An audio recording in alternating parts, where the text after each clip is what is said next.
अच्छा, जरा एक ऐसी प्रतियोगिता के बारे में सोचिए जिसके नियम इतने सख्त हैं कि 24 घंटे की लगातार वीडियो रिकॉर्डिंग होती है और हर कदम पर बारीकी से नजर रखी जाती है। आज हम हरित प्रदेश दुग्ध उत्पादक संगठन की दूध प्रतियोगिता की इसी अविश्वसनीय प्रक्रिया को समझने वाले हैं। ये सिर्फ दूध के बारे में नहीं है, ये पूरी तरह से पारदर्शिता और ईमानदारी की एक परीक्षा है। तो सबसे पहले ये देखते हैं कि दांव पर लगा क्या है। देखिए, हम यहाँ कोई छोटे मोटे इनामों की बात नहीं कर रहे हैं। संगठन लेवल पर पहला पुरस्कार पूरे 1 लाख रुपए का है। अब ये इतनी बड़ी रकम है कि किसी भी किसान के लिए ये एक गेम चेंजर हो सकती है। तो आप अंदाजा लगा ही सकते हैं कि मुकाबला कितना तगड़ा होगा। पर यहाँ सबसे बड़ा सवाल खड़ा होता है, जब दांव पर इतना कुछ लगा हो तो आप ये कैसे साबित करेंगे कि विजेता ही असली विजेता है? मतलब शक की कोई गुंजाइश ही ना बचे। बस इसी एक सवाल का जवाब देने के लिए ये पूरी की पूरी मानक संचालन प्रक्रिया यानी SOP बनाई गई है। आज हम क्या क्या देखने वाले हैं। पहले तो एक ऐसा पुरस्कार जिसे जीतना वाकई में मायने रखता है, फिर प्रतियोगिता में शामिल कैसे होना है, उसके बाद वो 24 घंटे की रिकॉर्डिंग का पूरा ट्रायल, फिर डेटा को लॉक कैसे किया जाता है, और आखिर में हम ये समझेंगे कि हर एक कदम इतना जरूरी क्यों है। तो चलिए बिल्कुल शुरू से शुरू करते हैं। पहला कदम है प्रतियोगिता में एंट्री। यहीं से ये पारदर्शी चुनौती का सफर शुरू होता है। देखिए, पहली बात तो ये कि इसमें हर कोई हिस्सा नहीं ले सकता।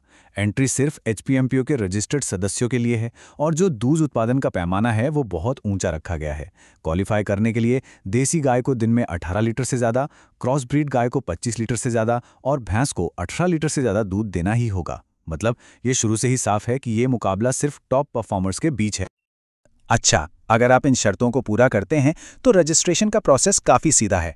आपको बस हेल्पलाइन पर कॉल करना है, अपने फार्म और जानवर की जानकारी देनी है और फिर आपको एक यूनिक टोकन नंबर मिल जाएगा। ये टोकन नंबर बहुत ज़रूरी है, यहीं से आपकी ऑफिशियल ट्रैकिंग शुरू हो जाती है। चलिए, अब आते हैं इस पूरी प्रक्रिया के सबसे अहम हिस्से पर। वो है 24 घंटे का रिकॉर्डिंग ट्रायल। सही मायनों में यही इस पूरी प्रतियोगिता का दिल है। रिकॉर्डिंग शुरू होने से पहले ही तैयारी बहुत बारीकी से करनी पड़ती है। कैमरा या फ़ोन पूरी तरह से चार्ज होना चाहिए। कम से कम 5 GB की स्टोरेज खाली होनी चाहिए। GPS और टाइम स्टैम्प को एक्टिवेट करना होता है। एक निष्पक्ष गवाह का वहाँ होना ज़रूरी है। और सबसे ज़रूरी, वज़न तोलने वाली मशीन की सटीकता को भी चेक किया जाता है। ये दिखाता है कि दूध की पहली बूंद निकलने से बहुत पहले ही ईमानदारी की नींव रखी जा रही है। हर वीडियो एक तय स्क्रिप्ट के साथ शुरू होता है। इसमें तारीख, समय, प्रतिभागी का नाम, पशु की पूरी जानकारी और गवाह का नाम सब कुछ बोला जाता है। और ये सब तब होता है जब स्क्रीन पर GPS लोकेशन साफ साफ दिख रही हो। ये एक तरह से हर रिकॉर्डिंग की शुरुआत को आधिकारिक तौर पर दर्ज करने का तरीका है। अब जरा ये 24 घंटे की टाइमलाइन देखिए। ये बहुत दिलचस्प है। पहले दिन शाम को कैमरे के सामने जानवर के थन को पूरी तरह से खाली कर दिया जाता है ताकि एक बेसलाइन सेट हो जाए, यानी शुरुआत 0 से हो। फिर ठीक 12 घंटे बाद सुबह पहली बार दूध निकाला जाता है और उसका वजन होता है, सब कुछ रिकॉर्ड होता है।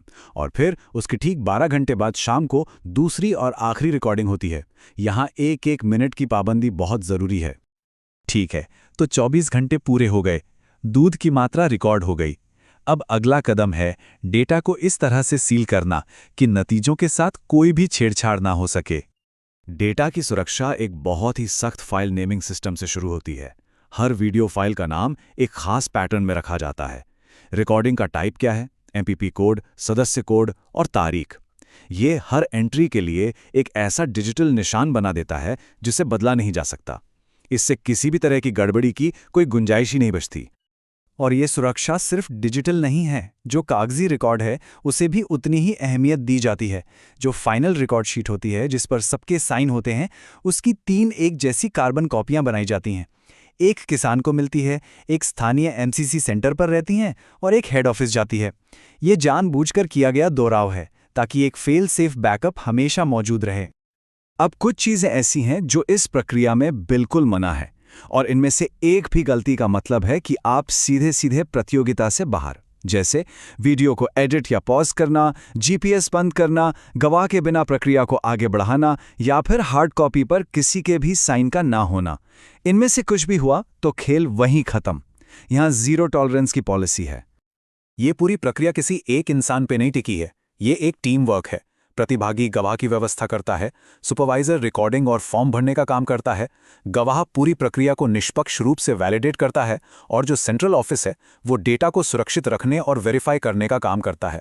ये एक तरह का चेक्स एंड बैलेंसेस का सिस्टम है जहां हर कोई एक दूसरे के काम की निगरानी कर रहा है। तो अब हम आते हैं अपने आखिरी हिस्से पर। आखिर ये हर एक कदम इतना महत्वपूर्ण क्यों है? ये सब कुछ सिर्फ एक चीज के लिए है, विश्वास की नींव रखने के लिए। देखिए, एक स्टैंडर्ड ऑपरेटिंग प्रोसीजर या एसओपी सिर्फ नियमों की एक लिस्ट नहीं होती। ये एक ऐसा सिस्टम है जिसे खास नतीजा पाने के लिए डिजाइन किया जाता है। और वो नतीजा क्या है? कुशलता, अच्छी क्वालिटी और हर बार एक जैसा प्रदर्शन। और इस प्रतियोगिता की बात करें तो इस एसओपी का सिर्फ एक ही मकसद है, ये पक्का करना कि हर एक रिकॉर्डिंग एक जैसी हो, पारदर्शी हो, निष्पक्ष हो और सबसे जरूरी, विवादों से परे हो। असल में ये प्रक्रिया ही इस बात की गारंटी है कि परिणाम सच है। और सोर्स डॉक्यूमेंट की ये एक लाइन सब कुछ साफ कर देती है। एक बार प्रतिभागी ने हस्ताक्षर कर दिए तो रिकॉर्ड को अंतिम माना जाएगा। बाद में किसी भी आपत्ति या बदलाव को स्वीकार नहीं किया जाएगा। ये दिखाता है कि ये प्रक्रिया कितनी अंतिम और बाध्यकारी है।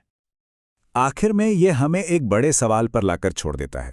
एक ऐसी दुनिया में जो अक्सर दावों और विवादों से भरी रहती है, इस तरह की एक पारदर्शी और वेरीफाई की जा सकने वाली प्रक्रिया सफलता को मापने के हमारे तरीके को कैसे बदल सकती है? सिर्फ डेयरी उद्योग में ही नहीं, बल्कि हर जगह। ये वाकई सोचने वाली बात है।